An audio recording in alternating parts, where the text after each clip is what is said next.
What if you could have a career where the opportunities are as vast as our nation, where it's not about mission statements, but a shared mission? At U.S. Customs and Border Protection, we go beyond to protect more than borders. From ship to shore, air to ground, cities to local communities, CBP agents and officers are keeping people safe. Join U.S. Customs and Border Protection and go beyond for something far greater than yourself. Learn more at cbp.gov/careers.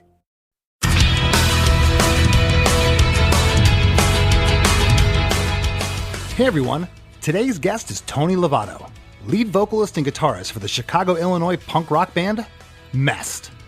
Together we break down the writing, recording, and inspiration behind the fan-favorite single, Rooftops, taken from their 2003 self-titled album. We've heard this before on Chris DeMakes a Podcast, but Rooftops was a super late addition to the record, one that almost didn't make the cut. The track was written by Tony while the band was well into the process of recording the album. Producer John Feldman helmed the sessions once again, making this his third album in a row with the band. The production is awesome. Lots of peaks and valleys in this tune, and over 20 years later, it still sounds fresh. Tony mentioned that the song really resonated with their fan base, both lyrically and musically, and it's no surprise that this song has made every Mest setlist since it was released. Yep, kids, you gotta play your hit. And I swear it's John Feldman on backing vocals in a number of spots in this song, but Tony doesn't think so. We'll let you be the judge. So for all this and a whole lot more, stick around. Hey, have you heard? Chris DeMakes a Podcast. Hey, have you heard? Chris DeMakes a Podcast. Hey, have you heard? Chris DeMakes a Podcast. Hey, have you heard? Chris DeMakes a Podcast. Tony, how's it going? Good, man. How are you? I'm good. I feel like I just saw you, which I did. I just saw you at the MXPX show about a month ago now. And you brought out your newborn. Congratulations. Thank you. Yeah, it was Little Clash's first show. I want to say he was 3 weeks old at that point. Yeah. Brand new. Brand new baby. Brand new. And I know I have 2 kids of my own, and you have 3 now. So what's that like with, basically from everything that I'm seeing, Mest is playing a bunch of shows, has a bunch of stuff coming up. I'm sure you're working on new material. So how you juggling everything? Luckily, I got like super mom. Like the wife is just, besides the 3 we have together, I have 2 stepkids too. So, it's an army. But yeah, she just knows that this is what I do, and she makes enough time to make sure it's a lot of scheduling, put it that way. We're like, yeah. Like when we talked or through message, I was like, let me talk to the assistant and see if I could do this. And sure enough, she's at the doctor's right now with both babies. And I'm just like she forgot that appointment or it came up after. And I'm just like, carrying around a newborn and then having a 1.5-year-old, and it's like raining out today. Of course, the one day in California that it rains.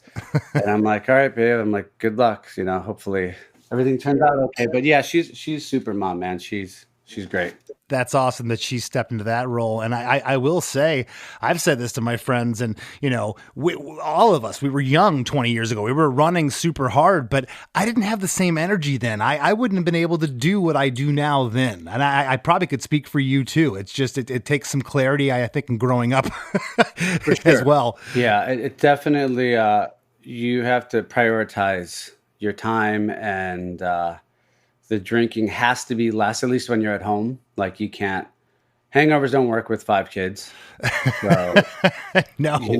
Yeah. So not at all. Change.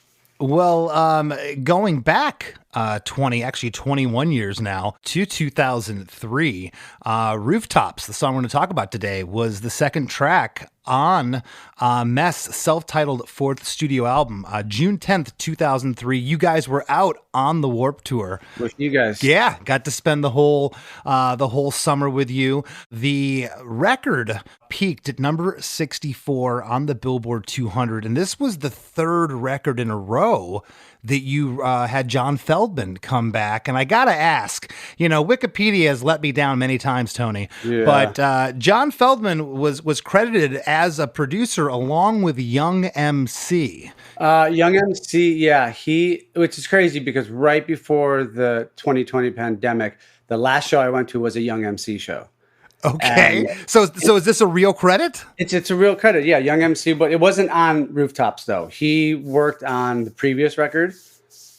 He's actually in one of our videos and stuff too, but, yeah, Feldman knew him or something. And so on, Cadillac, we had him do like some scratching and shit and like some DJ stuff. And then he's in the video too. Unfortunately, he's wearing a Cubs jersey and we're Sox fans, but yeah, he was in that video and I got to go hang out with him and then he was playing with like Vanilla Ice and Coolio, who then like sadly passed away like, I don't know, a year later or something. So I have my last photo with Coolio and stuff. But yeah, that's real. That is awesome. Okay, so I had my records a little confused. But at this point, did you have any thoughts of maybe going with a different producer? And I don't say this, he's amazing, but why'd you bring John Feldman back? I think because at that point in our career still, it was like our third major label record, I guess you'd call it, and our fourth record. But like at that point when we started, we were still learning a lot about the producing side of things. And with John, it just seemed to work. And it was like that, okay, first record, according to major label standards, completely failed. We shouldn't have been able to do a second record on a major label, but they saw like potential. They heard new songs in the second record and saw that we were selling some tickets. Second record, same thing technically, complete major label failure. In this day and age, like it would be like gold on Spotify, whatever the fuck, Yeah, it is now. But yeah, so like it was that third record where it was like, all right, here's our chance. We got Warped Tour coming up, like we need to really hone in on the past 12 years of being a band or whatever it was at the time and just write this record that's why we called it, that's why it was the self-titled record. Essentially, it was because it was sort of like, for us, encapsulated everything that was the band up until then. And so working with John, it just sort of made sense that we were on the same page of what we wanted to do with that record, the record we wanted to make. And, it seemed like it was the right thing to do. I feel there was a couple of bands he worked with. You guys, The Used, and I know Story of the Year because I talked to them about this, that, John kind of became the fifth member of the band, kind of taught you things that maybe you wouldn't have had, getting sounds in the studios and everything that a producer does. And I feel from Wasting Time, your first record, it was the first major label record in July 2000 to Destination Unknown in 2001, there was a big leap here with this record. And I got to ask, the reason I had asked about, coming back with John, remember 2003, The Used had been out, their record and maybe one or two, but he wasn't the producer he is today, and you guys had two records that didn't hit. So a lot of times a band or a label will say, hey, maybe it's time to change it up. Yeah. He was our biggest advocate over at Maverick, and we had Guy Osiri was our A&R, and he was the president of the label. And that's sort of that's a good thing and a bad thing in a sense, because if you want something done at the label, your A&R guy goes and fights for you to get it done, but he goes and fights against the president to make sure that it gets done. If your A&R guy is the president, it's good because if he says yes, nobody else can say no. If he says no, there's nobody to go. Yeah. Him, Yeah. But he loved John and believed in John. So yeah, after we did Destination Unknown, we had went out on our first headlining tour and we were selling out, 500 to 1,000 cap rooms on like 80,000 records sold. So they saw, I think Maverick saw that and was like, okay, well, the band's doing something right. We just need to do something right, which according to them is get a band on the radio and make those sales go up so they can recoup the millions of dollars that they waste. So that was like, I think that was where, it just made sense for them to go, it's working. They're doing something right. We just got to figure out what's the missing piece to it all. Well, that's great insight. That's cool. Labels didn't have that much forethought. Like, hey, we're building a band. At least in 2003. For sure. The old 70s and 80s, they were called developmental deals. You'd sell 100,000 on the first record and hope to sell 250 on the second record and go gold on the third. But by this time, it's interesting that they were still behind John, and I think that's really cool. Can you take us back to writing Rooftops? Was it one of the first songs? Was it one of the last ones for the record? Do you remember writing it? It's been a long time. So when we talked about this, I was like, now I got to really think back to what the fuck was going on 20 years ago. That was probably a song that I started writing during the recording of the record. Like I would go out there with a shit ton of songs. We'd sort of take the couple out that John's like, okay, these can work. And then while we're working on those songs, on my off time or when I was over at the Oakwood of fucking apartments, I would just be writing acoustically, writing things, writing choruses, parts, stuff like that, to then come in and show John and be like, hey, got this, got that, whatever, tracking half demos. And so Rooftops was just sort of one of those songs, I think, where we were in the middle of making the record and I knew the concept of the song that I wanted to write. I knew the subject matter that I wanted to write. And so I think I just started writing it during the making of the record. Okay. So no demo exists of it because you created this in the studio, essentially. Yeah, no demos, no. No demos. Okay. Well, I want to jump into this thing. There's a lot here, man. There's a lot of really cool production things. And I don't know when the last time you went and actually listened to this song. But again, when I say this was a step up, I remember hearing this record and being like, wow, you know, and again, a lot of times if you're using the same producer, I've found listening to bands, maybe things will change, maybe they won't progress between records, but this was definitely a step up. Yeah, I think when it came to the production side of things, obviously John's doing other records in between ours and working with other bands that aren't just punk bands or whatever it may be. So, you know, I think from him working with these other bands and doing all this other production shit that he was doing, it was like slipping some of that elements into our songs where it makes sense to, not overdoing it. You know, you can't like make a Mest song a used song. It just doesn't work. But you can think of ideas that, well, this would work here and sounded rad on this song and there's similar parts and stuff. So I think production wise too, we were just more into making sure that each part worked and open to different sounds and shit like that. You know, like the beginning has a very Cure sounding sort of feel to it with the leads and stuff and all the flange and shit on the guitar and the fucking China snare hit, which is, I'm trying to think of the Cure song where that's just like every other fucking beat is the fucking hit. So yeah, just taking different elements, especially for us too. We wanted to be like, you know, we don't only listen to punk rock music, you know, like I was a massive CCR fan growing up and Meatloaf and shit like that, you know. Like, yeah. So it's, you know, it's more about songwriting at that point. For sure. Well, the song is 3 minutes and 54 seconds. And like I said, a lot going on here for a pop punk band. If you want to just break it down and what people were calling you at that time, there's a lot of cool production things here. 16-bar intro. The whole band is in right off the top. Drums, bass, and 2 clean yet slightly overdriven guitars with that delay flange thing that Tony was just talking about. On bar 15, we get a dun dun dun with the band, which that is a hook that's not a lyrical hook or a vocal hook in the song here. And we're going to see that dun dun dun pattern repeat 4 times in the tune. The whole band hits that along with distorted guitars. Stereo guitars come in there as we lead in to verse 1. I wrote it's got a Cure, kind of Killers, new wave kind of vibe here at the top. And was that talked about in the studio? Was that something John said we should go for this, or were you hearing that, Tony? I was always a fan of the Cure growing up, as was John. So I think for us, it was a pretty much like it just worked right away. And we're like, yeah, this works, you know, because John's a big fan. I was a big fan. I mean, all the guys were, to be honest. All the guys are fans of the Cure. But when you're back at the Oakwoods or something, and for everyone listening, the Oakwoods is the rock and roll apartments they put everybody up in when you're recording in LA. 100%.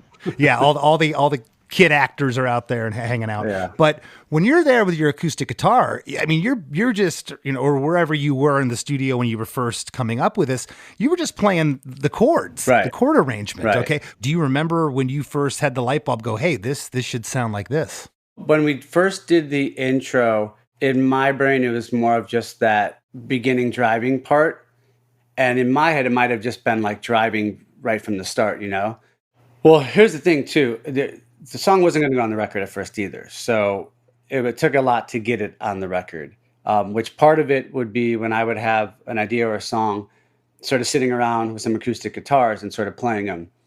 So I can't remember if it was in my head just to start it off driving right away or what, but initially the idea came from because we're sitting there all in this fucking hippie circle playing on acoustic guitars, that you sort of like, as you're listening to that, since you've never heard anything else, it's sort of like, well, that works sort of the way that it sounds. So it almost had that acoustic feel in the beginning. So it's sort of just derived from that, because even if in my head I was hearing distortion, we had played it so many times acoustically that we're like, well, why are we going to, this sounds right. So it just sort of made itself. Well, speaking acoustically, is there a 12-string guitar in here at the top as well? Or is that maybe the flange from the acoustic making it, or the chorus making it sound like a 12? Yeah, I think it's just the leads in it have so much fucking flange and delay bouncing around that it sort of feels like there's 12 strings going at once. Okay, yeah, no, I have a plug-in that I put on an acoustic guitar, and it turns it into a 12-string immediately. It's really cool. That's crazy. Verse 1 comes right off the intro.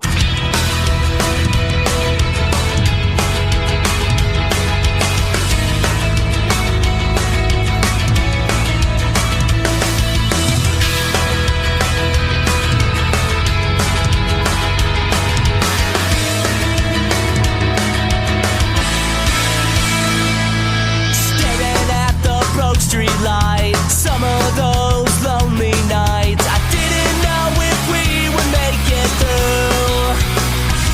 Staying up till 5 a.m., watching the sun come up again. I'd do it all again if I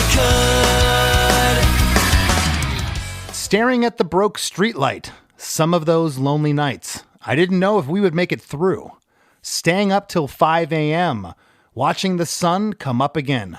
I'd do it all again if I could. Like I said, when it comes to like songwriting, like all the people that I looked up to are like sort of storytellers, right? Like that was sort of where my favorite songs always come from. Like I grew up in a neighborhood where everybody listened to Social D. So when I was like 11, I discovered Social Distortion.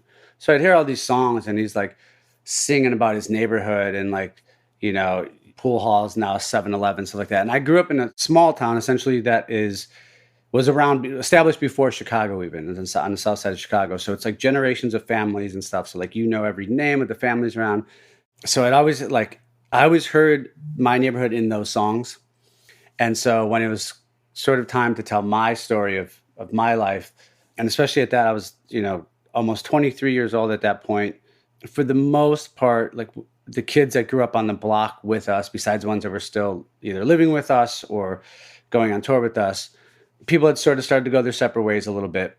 I was kicked out of school when I was 15 years old, high school.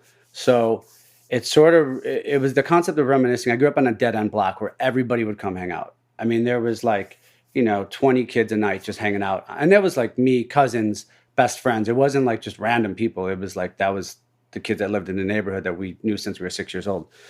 But like just getting literal with it, the street light right out in front of my house, we were the last house on the dead end block, would constantly be broken, probably because when we were kids, we'd always shoot it with BB guns or like throw baseballs at it and shit. So like it was constantly broken. And I remember being a kid and when I first got kicked out of high school, everybody would have to eventually go inside and go to sleep because they had to go to high school the next day and I didn't. So for me, it was a lot. It was like thinking about just being up. I spent a lot of time alone in those initial years, so sort of reminiscing about that. And when we did get into our later teens and everybody was sort of out of high school, I mean, it was just a lot of late nights of staying up. We'd hang out on my roof in my backyard and like listen to music. And it was a lot of watching the sun come up type of shit. So it was really reminiscing about those younger years that no matter what, you eventually have to leave because whether it's college or jobs, or there's a little bit in those early 20s where everybody sort of has to start living a semi-real life, so to speak. Well, and, you're writing about stuff that was, that you had been experiencing for 5, 6, 7 years at this point. And that's what we do. Right. When we write lyrics, we're writing about our experiences that have happened to us previously. It's like now you're probably not going to write a song about when you were 16 or 17. Right. You're going to write about something that's a little more recent. Eighth note chugs on the stereo guitars and the bass, along with the drums here on the first 2 lines. And the guitars open up on the 3rd line. I didn't know if we would make it through. And another guitar comes in, panned off right, playing a little 3-noter riff. The lead vocal here sounds doubled, Tony. Do you recall doubling vocals, or was that all John maybe in Pro Tools? It might be John fucking around behind our backs. I don't know. We also did a lot of harmonies and shit on everything. Oh, yeah. Yeah, well, we get harmonies on Staying Up Till 5 a.m., Watching the Sun Come Up Again, and I Could. We get a harmony on the last line there. Same thing here on the Staying Up Till 5 a.m. and Watching the Sun Come Up Again. The 8th note chugs in the stereo guitars and the bass, and then it picks back up on that last line. I do it all again if I could. Pick slides here. The guitar on the right starts a little bit ahead of the guitar pick slide on the left. Makes it sound real. I love stuff like that. And with, Pro Tools was in its infancy in 2003, and people were taking it to the nth degree. They were making all the vocals exactly line up. And hats off to John for leaving a little bit of that little bit of a flourish. I like it. I feel you. Yeah, for sure. That was the thing. It's like, obviously with the Pro Tools, you can overproduce if you want, but sometimes you do something by accident. You're like, well, it works. Why change it? Exactly. Did John mix the record, Tony? Yes, he did. Yeah. He did mix this. Yeah. Okay. Right off the heels of verse 1, we go into pre-chorus 1. It's just 2 lines. So if I call, will you be there? I miss the nights we used to share. Up on the roof. So if I call, will you be there? I miss the nights we used to share. And are you addressing anyone in particular there, or is that just a general? Actually, that line is sort of just it does have an actual person in mind. One of my best friends from like 4th grade, we call him Fat Guy. It was sort of about him, and then sort of about him talking to me in a way, because there was a lot of times where he would try to reach out to me and I'd be busy or doing something or different schedules and stuff. So it was a little bit of like, not only me sort of stating it to him, but him sort of stating it to me at the same time too, like it was a little play on the whole relationship. Interesting here. We don't get any harmonies in the pre-chorus, but the second line, you can definitely, on I Miss the Nights We Used to Share, you can definitely hear the double unison lead vocal there. On the pre-chorus, the drums, bass, and stereo guitars are still rocking here. The guitars are wide open strumming, not doing the chugs from the verse. And there's a 2-bar build up here, Tony, after the word share. It's like a tom and snare build up after share, and then the stereo guitars go by themselves that lead right in to chorus 1. Up on the rooftop, listening to punk rock. Nobody believed us. This could be our one shot. That was all we had. The nights that we wasted got us to the days that seem never ending. Always in a haze, but we just didn't. Up on the rooftop, listening to punk rock. Nobody believed us. This could be our one shot. That was all we had.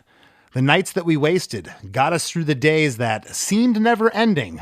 Always in a haze.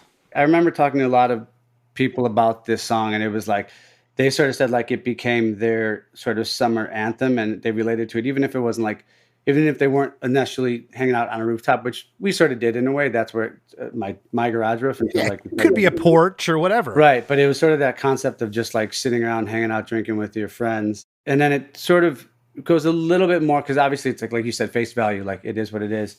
But it was still a sort of about the concept that like you want to dive into this music career, and everybody has those years where people don't necessarily believe in you.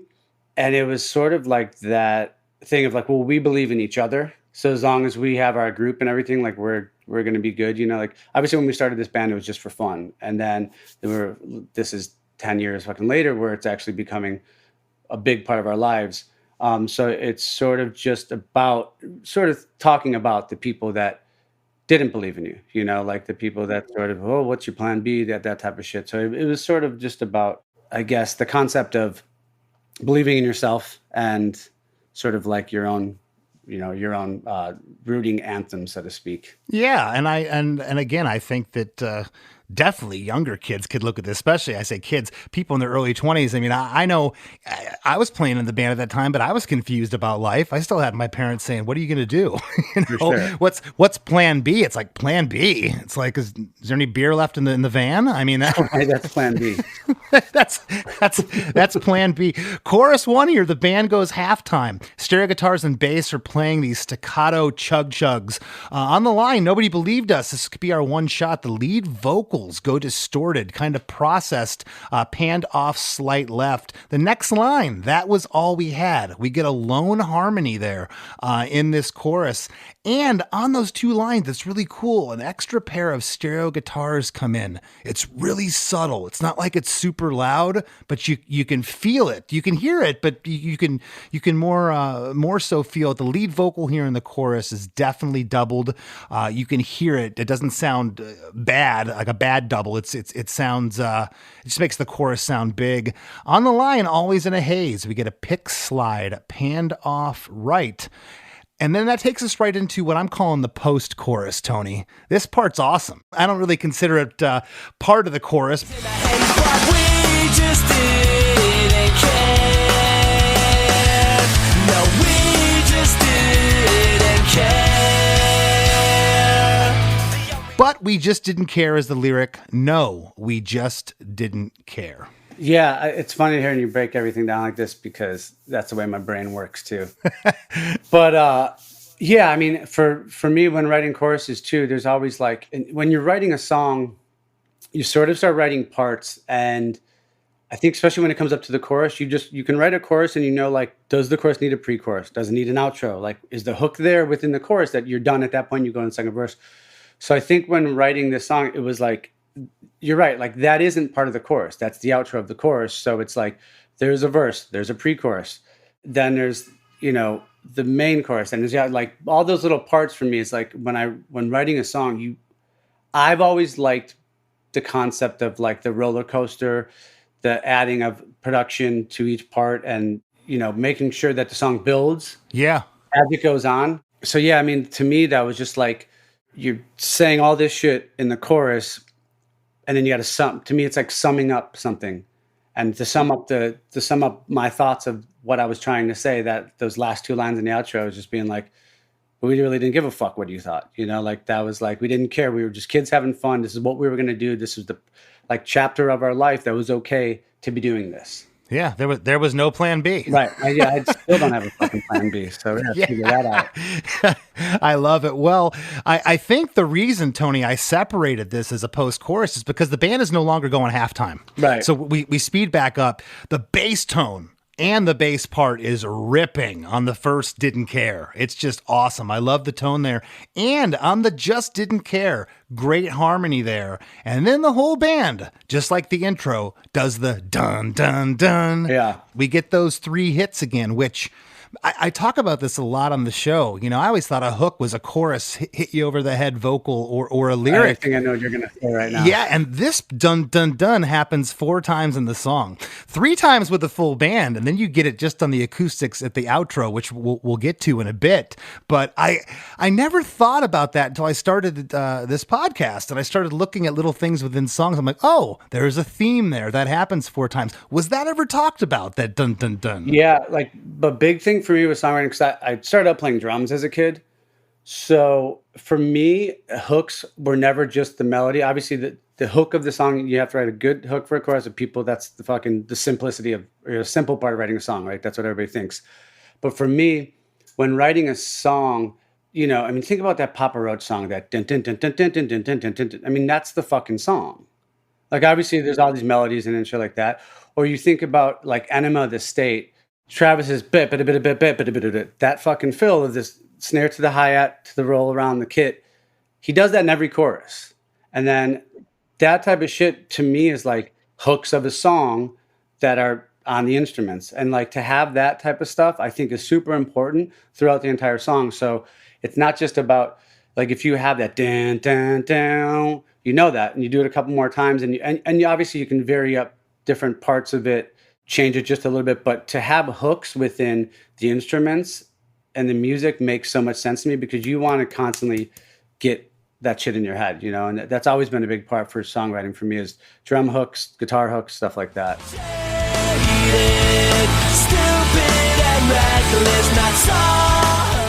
Hey everybody, don't go anywhere. We got lots more with Tony Lovato coming right up after a few words from our sponsors. What if you could have a career where the opportunities are as vast as our nation, where it's not about mission statements, but a shared mission? At U.S. Customs and Border Protection, we go beyond to protect more than borders. From ship to shore, air to ground, cities to local communities, CBP agents and officers are keeping people safe. Join U.S. Customs and Border Protection and go beyond for something far greater than yourself. Learn more at cbp.gov/careers.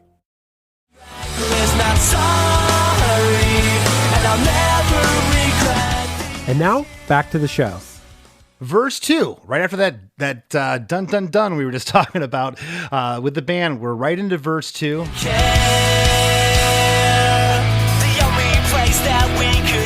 staring at a world we didn't know, wondering if this was all we had. 40 ounce intoxicated dreams, all our faded memories. That's what made us who we are today. The only place that we could go, staring at a world we didn't know, wondering if this is all we had. 40-ounce intoxicated dreams, all our faded memories. That's what made us who we are today. Yeah, I mean, that was that, you know, the same referencing of like being that the kid with sort of nowhere to go, essentially. Staring at the world when you're high up on a rooftop, sort of looking at everything, just trying to think about things. A lot of drinking involved. The 40-ounce intoxicated dreams was like, you know, although you have obviously your ambitions and your dreams as a kid, like you're always thinking about, but it's like just getting that buzz and listening to music and just like gets you riled up and you sort of have those feelings of like what you want to do. You know, living in a blue collar neighborhood and just sort of like, this is what we do. Like all those years of just growing up and all the shit we went through, it's like, this is, you know, it's that concept of like your environment, your neighborhood, like what you go through. And it's like, that was more of like that concept line of that's what made us who we are today, meaning like in that day and age, now I'm 23 years old. I'm in a band. I believed in myself. I got this far based on my own fucking thoughts, based on my own drive, ignoring all the outside people. And that type of shit is what made me, you know, to get to this point, you know. Well, I love verse 2 because, you know, at the top here, I talked about the production of this song. You certainly could have just copy and pasted the rhythmic parts of verse 1, but sure. No, the whole feel here changes. It's just kick, hi-hat, bass, and stereo guitars are ringing out for the first 2 lines. Again, it's a nice change up from verse 1 there. On the first 2 lines, the only place that we could go and staring at a world we didn't know, there's a really cool filtered like delay on the vocals that happens there. And then we get an awesome harmony on wondering if this is all we had. It sounds like Feldy on that. Is that him on that harmony? I think it's Jer, and he just probably made Jer fucking squeeze his nuts and just fucking... Okay. Did John sing on this track anywhere? Because I swear I hear him later in the song. It's possible. Like, you know, like for the most part, because Jeremiah was a singer, he would just make Jer hit some notes and shit that he wasn't necessarily comfortable with, but I'm sure John threw in some harmonies and stuff. It didn't sound like you going up high here, and I know you know, Jeremiah could sing. I just didn't. I just figured, oh, John's a producer, he can sing. It sounded like John there. I'm gonna go back and listen now and see if I could hear that, because it's funny because like on that Blink record he did, I hear so much of John in there, and because I know John's voice, and I'm like, that's definitely John, dude. Like, well, it sounds like here, Mick, I'll point out a couple more spots as we comb through this, but on that line, we're speaking of that riffy guitar from verse 1 is here again, panned off to the right. On the 40-ounce intoxicated dreams, all our faded memories line, cool delay there again on the lead vocals. And on the last line, again, we get a harmony. That's what made us who we are today. That sounds like Feldman to me. I wrote Feldman for sure, but now I don't know based on what you said. Memories, that's what made us who we are today. Also, on just that last line, Tony, just the last line, we get an octave guitar that comes in there. And then we get another pick. You never have enough pick slides on a record. I will stand by that.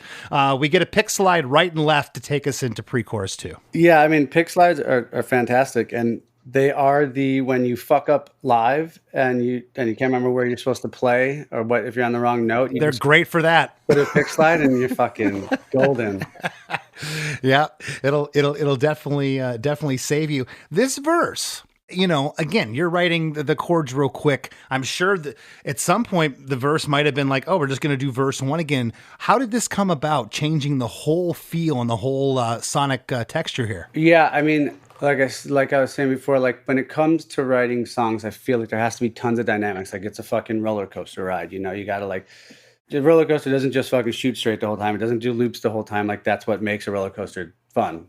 So it's like when writing a song, you sort of have to take the listener through that same part. And I feel like I've always sort of wanted to write songs too, like thinking about, this is sort of weird, but as I get into the structure of the song, I essentially think about performing it live. And because it's like the audience sort of gives you learn this over touring over years, is like, why did they like this song more than that song? And like, I don't think it's always just melody. I think it does have to do with the song structure and how the song's played. And in my head, there's some times where I'm thinking like, okay, obviously we could just go back into the dun shit, right? But it's like, what's going to make this song sound better than just a pop punk song? Like, what is going to make it, somebody hear it that's a songwriter and it sort of grabs their attention a little bit more and they listen to the actual song as opposed to just, oh, here's just another pop punk song about drinking and being an asshole, I feel like the lyrics jump out here a little more on verse 2. Yeah. Like they hit you in the heartstrings a little more. Yeah. And I mean, that's yeah, exactly. So when you're trying to tell a story, if you focus on the lyrics and the vocal part a little bit more, it helps tell the story too. And I think that breaking it down like that in that very first part of that verse, sort of like, you're telling a story and there's like a calm part for a second and it comes back in, like it's like the same thing like watching a movie and shit, like you sort of want to get that whole adventure, so to speak. So if I call, will you be there? I miss the nights we used to share. Well, pre-chorus 2 comes right after verse 2. It's the same lyric. And I think, looking at this on paper, Tony, as I stare at it here, I think it was the right move that you kept the pre-chorus lyrics the same. Yeah. Because, the chorus is super hooky, but there's a lot of info there vocal-wise. It's not just saying rooftops over and over. There's a lot of information. So we get the same lyrics. So if I call, will you be there? I miss the nights we used to share. However, we get a harmony on both lines this time. After the first line, so if I call, will you be there? Is a call and response. If I call, will you be there?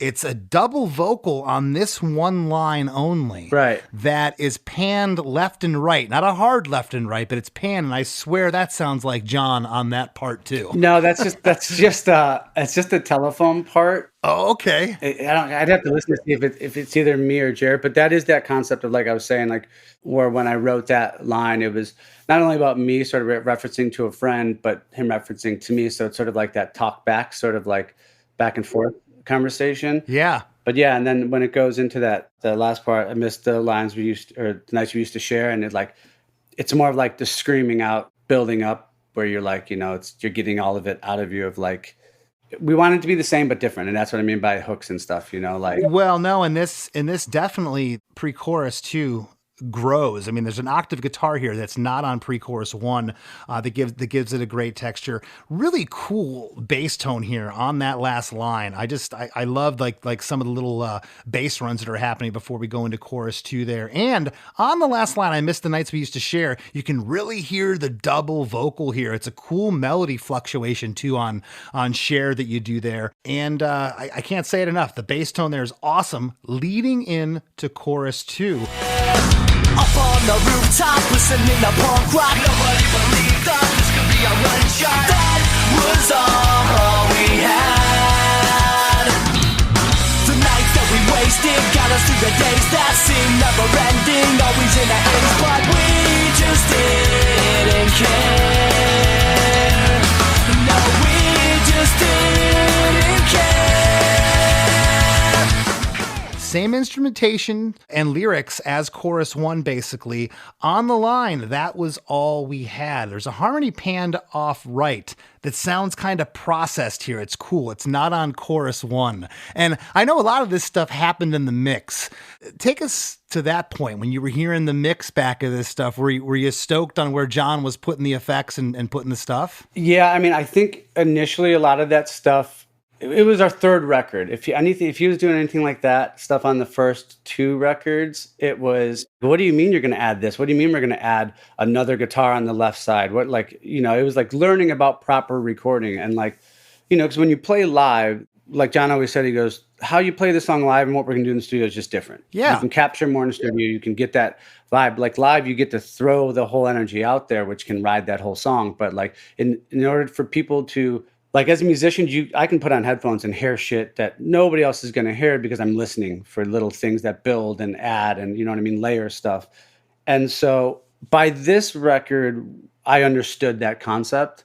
So it's like the average listener blasting this in their car, I guarantee, isn't hearing the way you're describing it. Like they're hearing it. They don't know why it sounds this way. Right. You know? And so it's our job to be able to like make the song sound like you're watching a band live, sort of to give that energy and stuff. But yeah, I mean, it's funny to say all this because all these songs, like, you know, playing live, like you just play it live and the energy is good. But I'm like, and I want to do like everything the way you're describing these songs. When we're in rehearsal, I'm like, I nitpick with every little part. I'm like, yeah, but you got to make sure that when the drums go do do papa, the bass and the guitars are doing it with it. That's got to be hard as fuck, that part, you know, like, because otherwise live, just everything's going to be a same level of fucking, you know, same level of energy. And like literally, like this is the new thing that like all the vocal shit you're saying. I want to do all those little vocal things you're talking about. Like, so when I'm doing it live, it sounds like that record. You know what I mean? Adding delays and the distortion and shit like that. Like that's how my brain gets. So it's like, yeah, this is going to be a whole nother pedal of life going on. You just held up some kind of vocal processor and showed yeah, me, it's just got all the that's what Tony's different talking about settings here. and shit. And like, it's, you know, to do those telephone vocals and those delays or flange on the vocal, shit like that, the big stereo sounds. Like I want to do that shit live. So I was like, a text like, all right, well, here you go. He's like, learn it. I'm like, all right. Learn it. Well, the last 3 lines, the nights that we wasted, got us through the days that seem never ending, always in a haze. There's a loud octave guitar panned off right. You're talking about the song building. There's just tons of stuff floating in and out here. Can't say enough about the production. That octave part is not there on chorus 1. And then we get a pick slide. Again, left to right, and I can't have enough pick slides going into post-chorus 2. Same lyric again, but we just didn't care. No, we just didn't care. You get harmonies on both of those lines that time. The harmonies on both lines here, there's a vocal that says go that you say. It's panned off kind of left and right. I call it delay ping pong that happens there, leading in to the next part, which is an 8-bar musical interlude.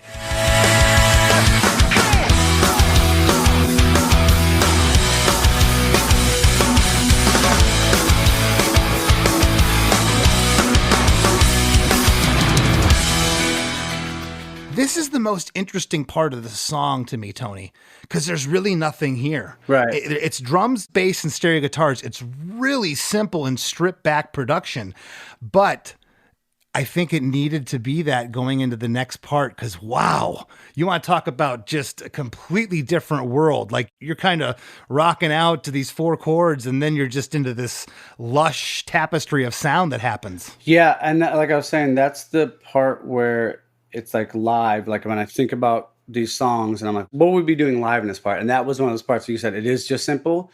And it's like in my head, I'm like, this would just be a part where it'd be the fucking 4 of us just going dance, dan, dan, dan, dan, dan. You know what I mean? Like it's just that simple fucking Dookie style. Well, yeah, but you know, I think if you would have ran an octave guitar and another overdub guitar noodling around, I think it needed to be this, but I never would have done that. That wouldn't have probably been an instinct of mine to go. This is the simplest part of the song. Yeah, you know, the most stripped down. I think it was like about setting up the next part, which is ridiculous. Yeah, it is. The next part's 8 bars of a drum loop. There's a shaker off to the left, a beautiful clean guitar playing off to the right like some arpeggios.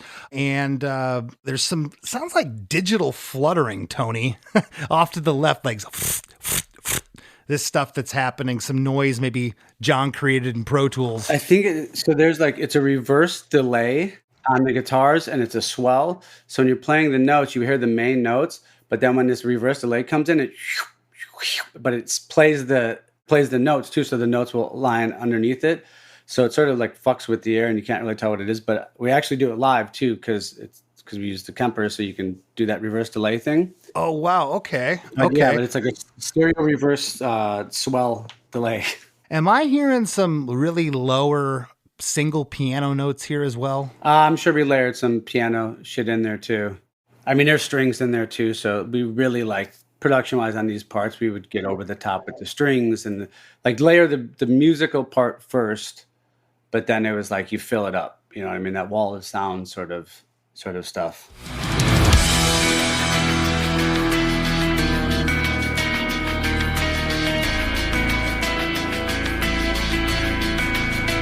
All these nights left alone is what made us. All these nights left alone is what made us. What made us. This part, it's beautiful. It leads perfectly into the bridge. The lyric is, all these nights left alone is what made us. All these nights left alone is what made us. It's what made us.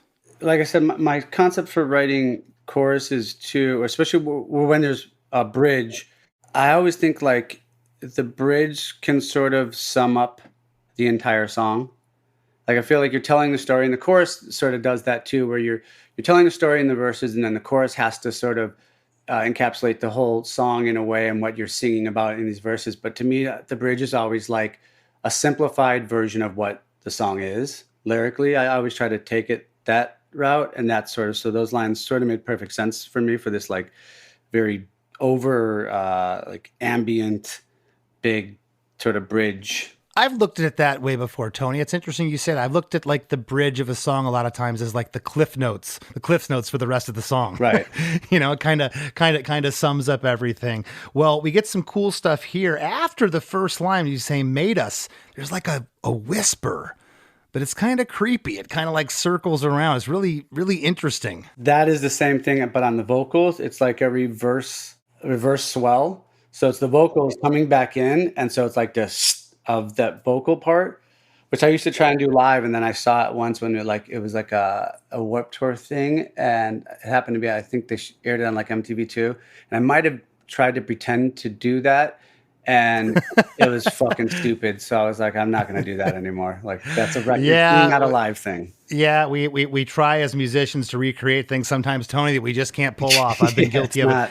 Guilty of it myself. But this musical part we were just discussing with the shakers and the digital fluttering, that's continuing as the lyrics are going on here.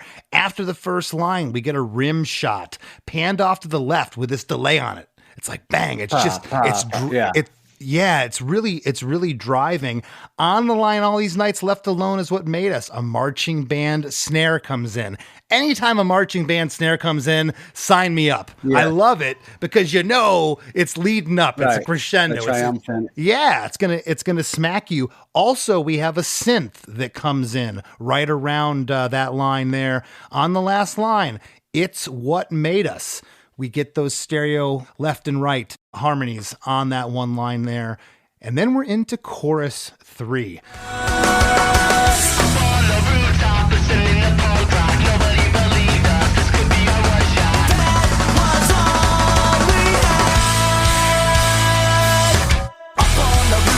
Listening to punk rock, nobody believed us. This could be our one shot. That was all we had. We get a processed vocal on the first couple lines. Up on the rooftop, listening to punk rock. Nobody believed us. This could be our one shot. And the band is playing eighth note build-ups while drums are on the floor tom and the snare there. And then on the next line, that was all we had. We get the dun, dun, dun. Yeah. Stops of the band happen again right there. Right prior to that, there's a big snare roll that happens. The stereo guitars are doing this like left and right, and the delayed vocal of had is by itself for like a second and a half. It's a really cool like pre-delay and delay on that vocal. And then the band comes in up on the rooftop, listening to punk rock. Nobody believed us. This could be our one shot. That was all we had. Octave guitar and that 3-noter guitar riff are now present here on this part. And on that line there, Tony, we get another harmony on That Was All We Had. There's like this new rhythmic turnaround from the whole band. It almost sounds like the wheels are going to fall off. Yeah, I think that with that bridge being so big and all that, those different layers as it builds up in the strings and then the marching snare coming in, it was like we probably could have taken it from that part straight into that last chorus, or even from that part just doing the dan dan dan pata and went into the last chorus. But it was like it felt like we could still sort of journey this song through that build of the first lines of the chorus, building with that where it's like you're sort of like anticipating it all again. And it's like, it just made sense to sort of take this broken down bridge and go right into a broken down chorus, because you know you're going to get that last big chorus. Yeah, well, we don't get a true double chorus here. It's Right. kind of a fake out because those first three. So I think a double might have been overkill, because the song is almost 4 minutes long. So I think you guys made the right call there. The nights that we wasted got us through the days that seem never ending. Always in a haze, but we just didn't care. No, we just didn't care.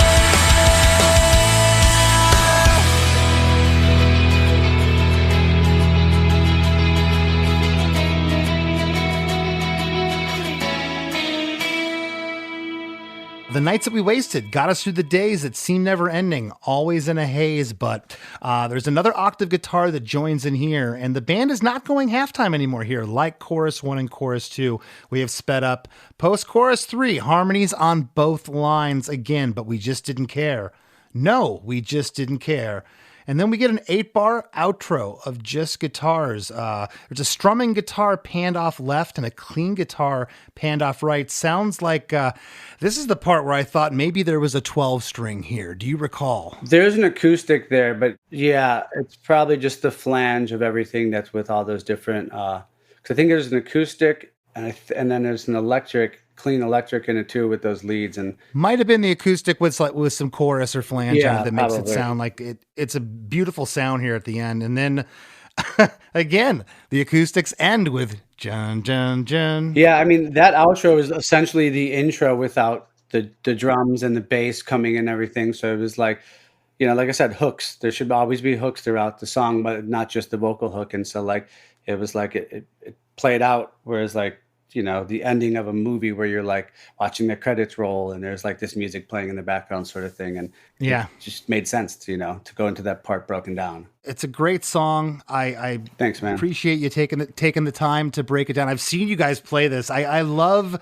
songs that have the chorus. You know, when you hit the chorus, the whole audience is going to be pogoing. Yeah, they're jumping. Yeah. It's just one of those songs that's kind of like a gimme. It's like, okay, you know. And I got to ask, have you played Rooftops at every Mest show since you wrote it? Undoubtedly, yes. For sure. Yeah. I was gonna say, if you didn't, I'd have to track you down and knock some sense in you. You gotta play it, man. Yeah, of course. This is the guarantee. Cool. Well, listen, before we break, what do you got for everyone listening? What's coming up in Tony's world with Mest? What do you got going on? We got a couple of shows here in the States. We're doing like a Pop Punk's Not Dead festival in Texas in April. A show out in like Havasu on like the 13th with Caballero's band. Then we're head over to Europe around May 25th, and we're doing a European tour. We're doing the Spam festivals over there. And then we have a new single that's coming out this April, first week of April, called When We Were Young. It features Jarrett Reddick from Bowling for Soup on it. We wrote this song way before and started shooting the video in 2022, December, before Blink put out their When We Were Young song. So, Isn't that always the case? Or Vegas decided to have a When We Were Young festival, of course. Which my son's mother worked the very first one ever that they had out here at the observatory. So, oh, cool. But yeah, I mean, that song, when I wrote that song, is more of the concept of like writing an anthem for this day and age of people, like Rooftops was for back then. So, but yeah, that comes out in April. So check that out in April, whenever the fuck it's out. Awesome, buddy. Well, good seeing you, man. I appreciate it. Awesome. Thanks, Chris. Appreciate it. 'Cause I'm alone again. Empty bottles covering the floor. Apologies don't mean much anymore. It's nothing new. Hey, I hope you all enjoyed today's episode with Tony Lovato, but don't go anywhere. We got lots more Chris DeMakes a Podcast coming right up after a few words from our sponsors. Hey, this is Chris Santos, host of Delirious Nomads, the Blacklight Media podcast, part of the Sound Talent Media Podcast Network. Delirious Nomads is a podcast about all things heavy metal, as well as breakdowns of your favorite combat sports. And me being a chef and all, we'll be riffing on some food talk every week with very special guests from across the globe. Listen and subscribe at soundtalentmedia.com. As we near the end of the show, here's a band you might not know. Welcome to this week's Band You Might Not Know. If you'd like your band to be considered for Chris DeMakes a Podcast, email your best song and a short bio to bandyoumighttnotknow@gmail.com. This week's featured artist is Middle Out, a Detroit area Midwest punk rock band. You can find their music on all the streaming services, and their new album arrives in May 2024. Here's a snippet of their song, Ballerinas.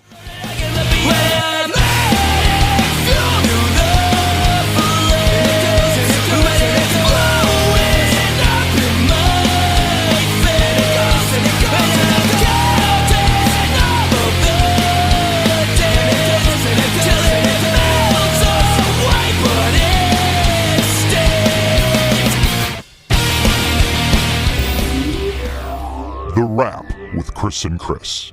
So, Chris, Tony talked a lot about storytelling in this episode, and I think that's what a lot of people go to music for. I think that's why Bruce Springsteen is so huge. I think that's why country music is so huge, and I think that's a big part of why this is one of Mest's biggest songs. Yeah, I agree. He had talked about social distortion and, what a great storyteller Mike Ness is. And Social D straddles the line kind of between, punk rock and alt country. And a lot of country musicians, of course, have great visual type lyrics. So, yeah, I totally got what he meant by that. Yeah, and he was also talking about how everybody has those years where people don't necessarily believe in you.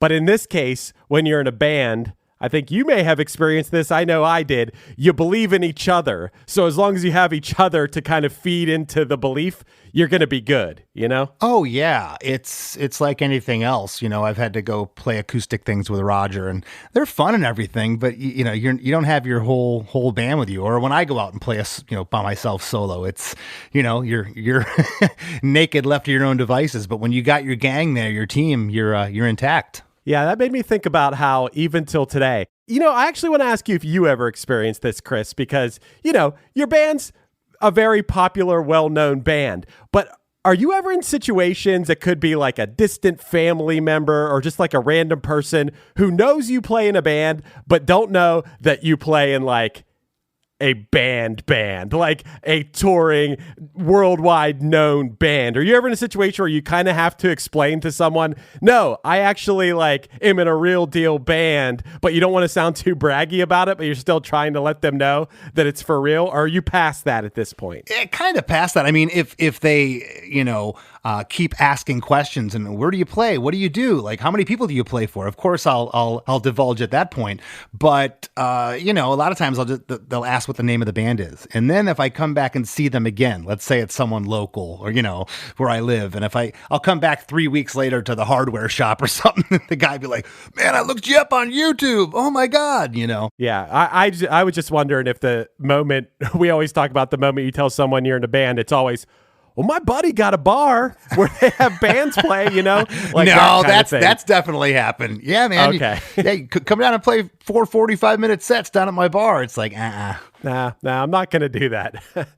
It's been coming up a lot in episodes recently, Chris, that you talk about how hooks are not always just vocal hooks. We all think of that hooky vocal, but anything, Tony talked about Travis Barker's drum fills, used the Papa Roach riff as an example, but yeah, it could be anything in the song that kind of hooks you in. Yeah, and I mean, I just pointed out these 3 hits that the band do in this song because it happens 4 times, so it's more than a hook. It's kind of like a theme. I think I kind of want to maybe rephrase that. There's a theme going on here. Someone said definitely at the end. Someone was like, "Yeah, the dun dun duns have to happen on the acoustics." It's part of the song, the blueprint and the heartbeat of the song. I also thought it was interesting when he talked about that kind of bare bones musical interlude that Tony said he was thinking about the live show. That's a moment to rock out. You and I have talked about that recently, thinking about the live show when you're writing a song. I don't know that I do that as much as I used to. I mean, think about that when I'm writing, but it's definitely a cool thing to think about when you are known as a live band. Yeah, and we've gotten into that, I've talked about it before, that argument with producers. Like, we're making a record. If we want to put acoustic guitars and piano, it's like, yeah, but we don't have that, so it's the age-old argument. But yeah, I don't know. There's times when I kind of waffle back and forth on that. I don't, it could go either way. Yeah, and speaking of going either way, Chris, you could go listen to Chris DeMakes a Podcast, or if you're a member of our supporting cast, you could go listen to the After Party. That's right, and the After Party is where you and I get to talk at people even more, because they seem to like it, Chris. So head over to chrisdemakes.com, and you can be part of our supporting cast, which is like Patreon. So please, support us. We appreciate the help. I love talking at people. We don't just talk at them. Well, I guess technically we do talk at them, but we try to talk at them in a very informative and entertaining way. You might learn something, you might have a laugh, and on top of everything, you're helping us continue make Chris DeMakes a Podcast. Isn't that the coolest part of it? I mean, the bonus episodes are cool too. Exactly. Thanks for all your help. And check out Chris DeMakes a Podcast on Instagram, because Chris puts up a lot of clips with the guests that I have on the main episode here, as well as, the after parties and stuff. So you can go there and check it out and see what it's all about. And give Chris a follow at Chris Fafalius on Instagram. Give me a follow too, if you don't mind, at Less Than Chris D. Want to thank this week's guest, Tony Lovato from Mest, for sitting in with us. And we'll see you next week. Every day, we rise, challenging ourselves to work for what we believe in. At U.S. Border Patrol, protecting our borders is more than a job. It's a calling. Agents answer the call, working together to keep our country and communities safe. If you are ready for a new mission, join U.S. Border Patrol and go beyond. Learn more at cbp.gov/careers. Hey everyone, this is Tuck from Fit for a King, an off-road minivan. Every week I bring you fun interviews alongside your favorite metalcore entertainers with my new podcast, Get Tucked. Join me every Monday with bands like Counterparts, Crystal Lake, like Moths to Flames, and many more. We play unsigned and undiscovered bands, deep dive into each artist's history, and of course provide the greatest breakdowns in current metalcore. Tune in to Get Tucked every Monday, out now through Sound Talent Media.